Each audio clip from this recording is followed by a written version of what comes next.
আসসালামু আলাইকুম, কেমন আছেন সবাই? আশা করি সবাই ভালো আছেন। তো জীবন থেকে নেওয়া এপিসোডে আপনাদেরকে স্বাগতম। প্রায় 2 বছর আগে আমি জীবন থেকে নেওয়া এপিসোডটা শুরু করেছিলাম, কিন্তু কাজ আর ব্যস্ততার কারণে সেটার কন্টিনিউ করতে পারিনি। তো আমি আবার যাচ্ছি এপিসোডটা আবারও শুরু করার জন্য। এই এপিসোডে সাধারণত আমরা বাস্তব জীবনের সত্য ঘটনাগুলো উপস্থাপন করে থাকি। এই ঘটনাগুলো আপনাদের জীবনের গল্প আপনারা আমাদের পাঠিয়ে দেন, আর আমরা সেটা সবার মাঝে শেয়ার করে থাকি। তো আজকেও তেমন একটা গল্প নিয়ে আসছে আপনাদের মাঝে, আশা করি আপনাদের ভালো লাগবে। গল্পটা পাঠিয়েছে মাহমুদা নামের একটা বোন। ভিডিওটা শুরু করার আগে একটা কথা বলে নেই, আপনি যদি আমার চ্যানেলে নতুন হয়ে থাকেন অবশ্যই চ্যানেলটা সাবস্ক্রাইব করবেন, আর যদি পেজে নতুন হয়ে থাকেন অবশ্যই পেজটা ফলো করে দিবেন। তো চলুন বেশি কথা না বাড়িয়ে গল্পটা শুরু করা যাক। আমি মাহমুদা। 2015 সালে আমার বাবা মারা যায়। আমরা 3 বোন, কোনো ভাই নেই। বড় বোন ঢাকা কলেজে পড়াশোনা করে, ছোট বোন কওমি মাদ্রাসায় পড়ে, তাই সে ওই মাদ্রাসাতেই থাকে। বাড়িতে শুধু আমি আর আম্মু থাকতাম। একদিন আমার খালাতো বোনের হাজবেন্ডের বাড়িতে গিয়েছিলাম। ওখানে ওর সাথে আমার প্রথম দেখা হয়। ওর নাম সজীব, সম্পর্কে বোনের চাচাতো দেবর। 2020 সালের মে মাস ছিল। 5 দিন ছিলাম বোনের বাড়িতে। আমাকে অনেক ইমপ্রেস করার চেষ্টা করেছে। তখন আমি এসএসসি এক্সাম দিয়েছিলাম, কিন্তু রেজাল্ট দেয়নি তখনও। 5 দিন পর যখন বাড়িতে আসলাম, রাতে কল দিয়ে বলে যে ও আমাকে নাকি অনেক পছন্দ করে। আমার ওকে অনেক ভালো লেগেছিল, তাই আমিও বললাম যে আমিও আপনাকে পছন্দ করি। এরপর থেকে আমাদের রিলেশনটা শুরু হয়। জীবনের প্রথম ভালোবাসা ছিল ও আমার। রিলেশনে যাওয়ার পর আমার মনে হতো আমার জীবনের সবচাইতে সুন্দর দিনগুলো কাটাচ্ছে এখন। তখন আমি কোনো ফোন ব্যবহার করতাম না। বাড়িতে একটা বাটন ফোন ছিল, ওই ফোন দিয়ে কথা বলতাম। সন্ধ্যায় কল দিত, সকালে কথা শেষ করতাম। তখন রোজা ছিল, সারা রাত কথা বলতাম। ফজরের আজান দেওয়ার 10 মিনিট আগে তাড়াতাড়ি করে মাকে ডেকে দিতাম সেহেরি খাবার জন্য। এভাবেই কাটছিল দিন। সামনে ঈদ, আমার ছোট বোন বাড়িতে আসে ঈদ করার জন্য।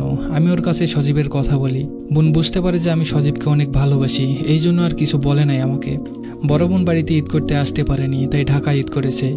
ঈদে আমার খালাতো বোন আর বোনের জামাইকে দাওয়াত করেছিলাম। ঈদের দিন বিকালে আমার খালাতো বোন, বোন জামাই আর সজীব আসে আমাদের বাড়িতে। বাড়িতে আমার 2টা চাচাতো বোন আর ফুফাতো বোন ছিল, আমার জীবনের বেস্ট বান্ধবীও বলা চলে। ওরা সজীবকে দেখার জন্য অন্য রুমে বসেছিল। সন্ধ্যায় সজীব আর আমার বোনেরা চলে যাওয়ার পর আমার 2 বান্ধবী আমাকে মারতে শুরু করে, আর বলে যে তুই আজকেই ব্রেকআপ করবি। ওরা নাকি কোনোদিনও সজীবকে দুলাভাই বলে ডাকতে পারবে না। ওরা বলে স্কুল লাইফে পড়ার সময় যত ছেলে আমাকে প্রেমের অফার দিত তাদের সবার থেকে নাকি সজীব দেখতে বাজে। ওই সময় ওদেরকে ফিরিয়ে দিতাম, রাজি হতাম না। এখন এমন একটা ছেলেকে কিভাবে ভালোবাসি? আমি ওদের কথা গায়ে লাগাই না, তারপরেও আমি সজীবকে অনেক ভালোবাসতাম। দিনরাত প্রায় 24 ঘন্টায় ফোনে কথা বলতাম, মাঝে মাঝে দেখাও করতাম। সজীব আমায় অনেক ভালোবাসে, ও আমার কথা সব শুনতো। আমি একটু অসুস্থ হলে ঔষধ নিয়ে আসতো। আমার সাথে প্রতিবার দেখা করার সময় ও গোলাপ নিয়ে আসতো। আমার খুব ভালো লাগতো বিষয়টা। আমার এসএসসির রেজাল্ট শুনেও 4-5 কেজি মিষ্টি নিয়ে আসে। এভাবেই সুন্দরভাবে দিন কাটছিল। একদিন সজীব বলে ও আমার খালাতো বোনকে বলবে আমাকে বিয়ে করার কথা। আমি বললাম যে ঠিক আছে, আমাকে সামনে রেখে বলবে। তো তার কথা মতো আমি আমার বোনের বাড়িতে যাই। খালাতো বোনকে বললাম যে সজীব আমাকে বিয়ে করতে চাই। বোন বলল সজীবকে বল আমার সাথে কথা বলতে। সজীব যখন আমার কথা বোনকে বলতে যাবে, ঠিক তখনই আমার বোন বলে উঠল যে সজীব, মাহমুদার বাবা নেই, ভাই নেই, মা অনেক অসুস্থ। তুমি যদি মাহমুদাকে বিয়ে করতে চাও তাহলে ওর সাথে ভালো মতো কথা বলো। ছোটবেলায় ওর বাবা মারা গেছে, ছোটবেলা থেকেই ওর মা অসুস্থ। ছোট বোনকে দেখতে হয়। মাহমুদাও অনেক কষ্ট করে লেখাপড়া করেছে, অনেক সহজ সরল আর অনেক ভালো একটা মেয়ে।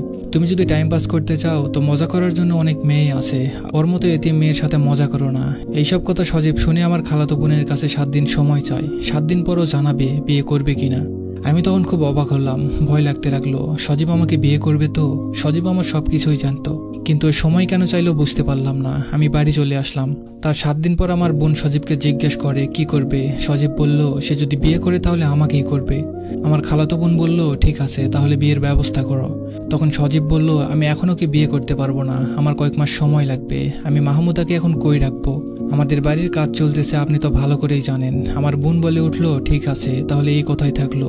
এভাবেই চলছিল, কিন্তু হঠাৎ আমার বড় বোন ঢাকা থেকে বাড়িতে চলে আসে একবারে। 4 বছরের কোর্স ছিল, কলেজ শেষ।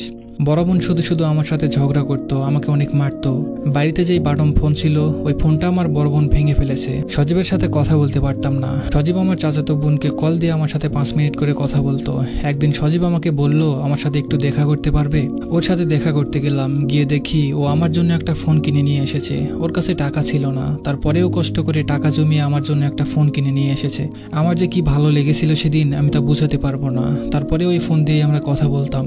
একদিন কি যেন একটা কথাই আমার বড় বোন আমার সাথে অনেক ঝগড়া লেগে যায়। সেদিনও আমায় খুব মেরেছিল। এটা জানার পর আমার খালার মামি এসে আমাকে নানার বাড়িতে নিয়ে যায়। সজীবের সাথে কথা বলা বন্ধ হয়ে যায় আমার। সজীব আমার চাচাতো বোনকে ফোন দিয়ে জিজ্ঞেস করে যে আমি কোথায়। ও বলে নানা বাড়িতে। সজীব নাম্বার চাইলেও নাম্বার দিতে পারে না, কারণ আমার নানা বাড়ির নাম্বার ওর কাছে ছিল না। সজীব নাম্বার জোগাড় করে আমার মামির ফোনে ফোন দিয়ে আমার সাথে কথা বলে। কিভাবে নাম্বার পেয়েছিল জানি না।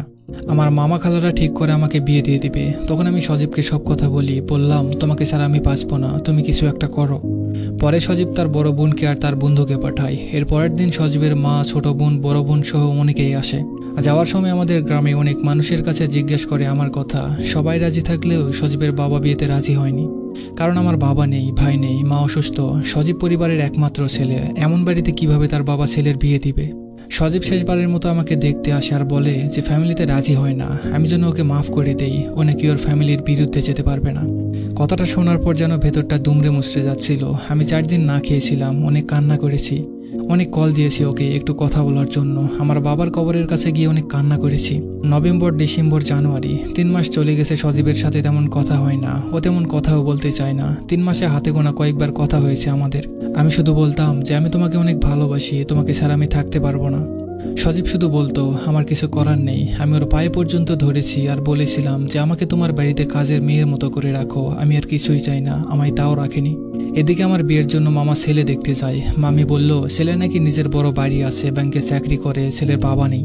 ছেলের 2 ভাই আছে, বউ বাচ্চা নিয়ে 2 ভাই আলাদা থাকে। এদিকে বাড়িতে বড় বোনের যন্ত্রণা, আর আরেকদিকে ভালোবাসার মানুষের প্রতারণা। সব ভুলে নতুন করে বাঁচতে চাইলাম। 2021 সালের জানুয়ারি মাসের 22 তারিখে আমার বিয়ে হয়। বিয়ের দিন সজীবকে কান্না করে বলেছিলাম আজ আমার বিয়ে। ভেবেছিলাম বিয়ের কথা শুনে হয়তো আমাকে হারিয়ে যেতে দিবে না, কিন্তু না, ও বলল বিয়ে করে নাও, সুখে থাকবে। সেদিন আর কিছু বলিনি ওকে। রাতে বিয়ে হলো। সকালে সজীব আমার খালার বাড়িতে গিয়ে কান্না শুরু করে আর বলে মাহমুদাকে এনে দাও। নানা বাড়ি, খালা বাড়ি, জামাইয়ের বাড়ি সব জায়গায় গিয়ে কান্না করতে থাকে। বড় খালার কাছ থেকে নাম্বার নিয়ে ফোন দিত। সেই জন্য বিয়ের পরের দিনই আমার জামাই আমার ফোনটা ভেঙে ফেলে। বিয়ের 2 দিন পর আমার ছোট বোন আর চাচাতো বোন আমাকে দেখতে গিয়েছিল। বিকেলে ওদেরকে গাড়িতে তুলে দিয়ে আমি আর আমার জামাই একটু মার্কেটে যাই। চাচাতো বোনের কাছ থেকে শুনে সজীবও মার্কেটে আসে। আমি সজীবকে দেখে জামাইকে ওয়াশরুমের কথা বলে মার্কেট থেকে বেরিয়ে আসি। সজীব আমার পিছু পিছু আসতে থাকে। আমার সামনে এসে বলে তুমি তাড়াতাড়ি বাইকে ওঠো, আমি তোমাকে নিয়ে যাব। খুব কষ্ট লেগেছিল তখন, দম বন্ধ হয়ে আসছিল। আমি যাকে নিজের থেকেও বেশি ভালোবাসি, ওই মানুষটা আমাকে নিতে এসেছে, কিন্তু আমার যাবার কোনো পথ নেই। তারপরেও আমি বললাম যে কালকে আমি নানা বাড়ি যাব, মামাকে বলবো আমি আর সংসার করব না, পরে তুমি এসে নিয়ে যেও। 3 দিন পর আমাকে নানা বাড়িতে নিয়ে যায়। এই 3 দিনে আমি জানতে পারি আমার স্বামী কোনোদিন স্কুলেও যায়নি। ওর ভাঙা একটা টিনের ঘর, বাথরুম, রান্নাঘর কিছুই নেই, আবার নেশাও করে। রাতে মামা মামির কাছে বললাম আপনারা আমাকে মিথ্যা কথা বলে বিয়ে দিয়েছেন। মামা বলল যখন দেখতে গিয়েছিলাম তখন অন্য একজনের বাড়ি দেখিয়েছে, আর ছেলে নাকি ওই সময় ঢাকায় ছিল। মামাকে বললাম এখন আমি কি করব। তখন মামি বলল যা হবার হয়েছে, মাহমুদা তো মেয়ে মানুষ, ওর জীবন নষ্ট হয়ে যাবে। মামি বলল ছেলেকে বাড়ি, বাথরুম, রান্নাঘর সব আমরা করে দিব, আর ছেলেকে একটা ব্যবসা বা বিদেশে পাঠিয়ে দিব। যা যা লাগবে সব আমরা করে দিব। বিয়ে হয়ে গেছে, কিছু করার নেই এখন। আমি সজীবকে বললাম তুমি আমাকে নিয়ে যাও। ও বলল কিছুদিন ওখানে থাকো, তাছাড়া আমার খালাতো ভাই নাকি ওকে মারার হুমকি দিয়েছে, পরিবেশটা একটু ঠান্ডা হলে নাকি আমাকে নিয়ে যাবে। কিন্তু 7 ফেব্রুয়ারি আমাকে অবাক করে দিয়ে সজীব অন্য একটা মেয়েকে বিয়ে করে নেয়। সব স্বপ্ন মাটি দিয়ে আবারও শ্বশুর বাড়িতে গেলাম। কিন্তু যেদিন ওরা শুনেছে ছেলেকে সবকিছু করে দিবে, সেদিন থেকে তাদের একটাই কথা, কবে বাড়ি করে দিবে, কবে ফার্নিচার দিবে, কবে ছেলেকে একটা কিছু করে দিবে। এই জন্য আমার শাশুড়ি আর তার মেয়ে আমাকে অনেক কথা শোনাতো, আর কিছু হলেই খালাম আমাকে বিচার দিত। আর আমার স্বামী আমাকে কথায় কথায় সজীবের খোঁটা দিত। একদিন তো আমার ননদ আমাকে মারতেও এসেছিল। আমার জামাই ঢাকা ওয়ার্কশপের দোকানে কাজ করত, তাই ঢাকায় থাকতো। তাই আমার শাশুড়ি আমাকে বাবার বাড়িতে থাকতে বলতো, তাই আমি আমার বাবার বাড়িতেই বেশি থাকতাম। এভাবেই চলতে থাকলো আমার দিন। 3 মাস হয়ে গেল, কিন্তু আমার মামা বাড়ি থেকে কিছুই দিল না। তাই আমার শাশুড়ি আর ননদ আমার উপর অত্যাচার করতে থাকে, আর অবশেষে আমাকে বাড়ি থেকে বের করে দিল। 6 মাস বাবার বাড়িতে থাকলাম, কিন্তু এই 6 মাসে আমার শাশুড়ি আর স্বামী কোনো যোগাযোগ করেনি আমার সাথে। অবশেষে নভেম্বরের 1 তারিখে আমার ডিভোর্স হয়। ডিভোর্সের কথা শুনে সজীবের বউকে নিয়ে আমাদের বাসায় আসে, আর আমায় দেখিয়ে দেখিয়ে ওর বউকে খাইয়ে দেয়। শুনেছি সজীবের একটা মেয়ে হয়েছে, স্ত্রী সন্তান নিয়ে অনেক সুখেই আছে। এখন 2024 সালটা প্রায় শেষের দিকে। আমার জীবনটাও যদি এই সালটার মতো শেষ হয়ে যেত, তাহলে হয়তো এই দম বন্ধ হয়ে যাওয়ার মতো কষ্ট থেকে মুক্তি পেতাম। এখনও রাতে ঘুমাতে পারি না, চোখের জলে বালিশ ভেজানো ছাড়া আর কিছু করার নেই আমার। জীবনে কি পেলাম? না পেলাম ভালোবাসার মানুষকে, আর না পেলাম নিজের স্বামী সংসারকে। এত ছোট্ট একটা জীবনে এত কষ্ট আমি কিভাবে সহ্য করব? শুধুমাত্র আমার মায়ের মুখের দিকে তাকিয়ে এখনো বেঁচে আছি। আমি ছাড়া মাকে যে আর কেউ দেখবে না। আমি সব সময় আল্লাহর কাছে দোয়া করি আমার মা মারা যাবার পর যেন আমি মারা যাই। আমি ছাড়া আমার মায়ের যে আর কেউ নেই। সবাই আমার জন্য দোয়া করবেন। কথায় আছে না, জীবন যেখানে যেমন, কোথাও খুব সুখের আবার কোথাও খুব কষ্টের। তো এই ছিল আজকে আমাদের গল্প। আশা করি আপনাদের গল্পটা ভালো লেগেছে। আর চাইলে আপনারাও আপনাদের জীবনের গল্প আমাদের পাঠিয়ে দিতে পারেন। আমরা চেষ্টা করব সেটা সবার মাঝে শেয়ার করার জন্য। তো আপনি যদি এই ভিডিওটা ইউটিউব থেকে দেখে থাকেন তাহলে অবশ্যই আমাদের ইমেল করতে পারেন। আমার ভালো থাকবেন, সুস্থ থাকবেন। ধন্যবাদ সবাইকে।